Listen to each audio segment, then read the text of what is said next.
we're going to move on to our last point, which deals with pre-workout supplementation. So, Mike, what do you take to supplement before your workout?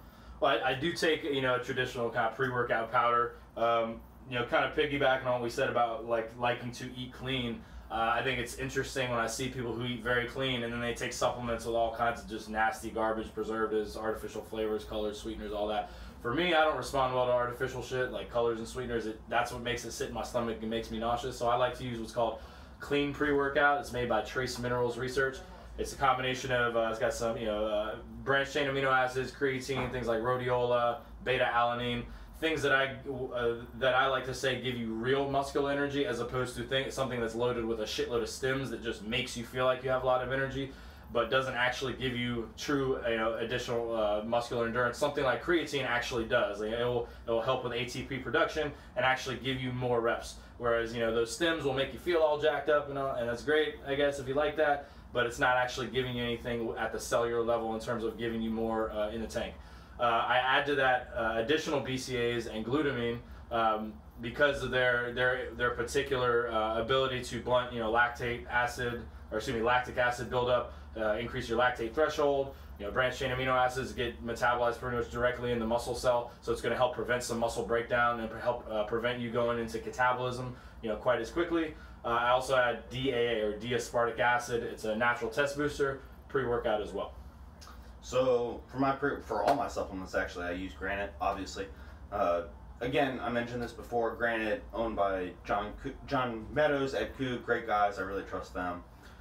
I had a question the other time about whether the products are tested. They're all tested. They're all independently tested. They're all no proprietary blends, and they make two different types of pre-workouts. So I alter them based on, again, my goals for the session.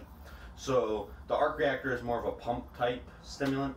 So what I mean by that is in addition to kind of the sources of energy, so it has caffeine, which is a huge performance enhancer, and then also theacrine, which is more of that kind of smooth energy, and it will actually attenuate the benefits of caffeine, so make them even better, right, without causing more side effects like a jittery or anxious feeling that you sometimes get. So in addition to that, they have other ingredients that will help enhance your pump, so things like arginine, glycerol, which I find very, very helpful.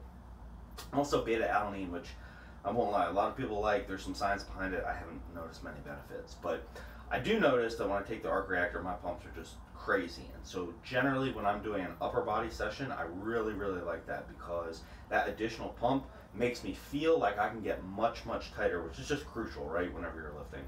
Trying to lift heavy. Being able to keep that tightness is a skill. Anything you can do to improve that is a benefit. Now, my lower body days, I actually don't like that, and the reason is that the tightness seems to interfere with my mobility. I am not the most mobile guy to begin with, all right, so I'm going to admit that up front. But in those cases, I take Granite's other product called Speed Force. It just doesn't have the pump ingredients, so I get the same type of energy boost without having to worry about the fact that my legs are going to be so fucking full that I can't squat to death. So those are the two kind of pre-workout products I take. In addition, I also take EAAs, so the adamantium aminos. Again, the goal here is that taking some type of BCAA supplement or EAA supplement, and we'll talk more about the differences between those later, that's really going to increase the benefits of your workout. It's going to prime your body for protein synthesis, and it's going to then help you to be able to recover after your workout. But the timing is actually very important there. You don't want to wait until after your workout's over to get those products. You definitely want to take them beforehand if you want to see the maximum benefits. And one other thing I want to hammer home, it's like the maximum benefits of supplementation relative to the importance of structuring your training and putting the correct, proper, necessary amount of effort into that are going to be pretty low, right? So these are extras. That's why we have them last on the list, right? They're not going to be game changers. They're not going to make or break your performance, but they can help a little bit. Yeah, and in a hierarchy of needs, especially because supplements, they cost extra money, you're better off focusing on, the general approach, the foods you are eating, not only pre-workout and post-workout, but just all the time. If you had to pick, supplements over food, whole foods all day. I mean, your body is going to be able to use those, generally speaking, a lot better than supplements.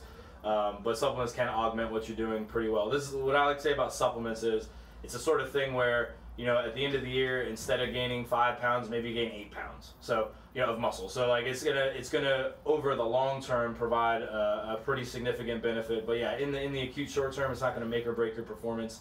To the point where I see people, oh my God, I did my pre-workout today, I can't lift, and it's like, well, I think you might be getting a little bit of a placebo effect out of your pre-workout at that point, and you might consider, being able to mentally get ready for workouts without that, that jolt or whatever you need.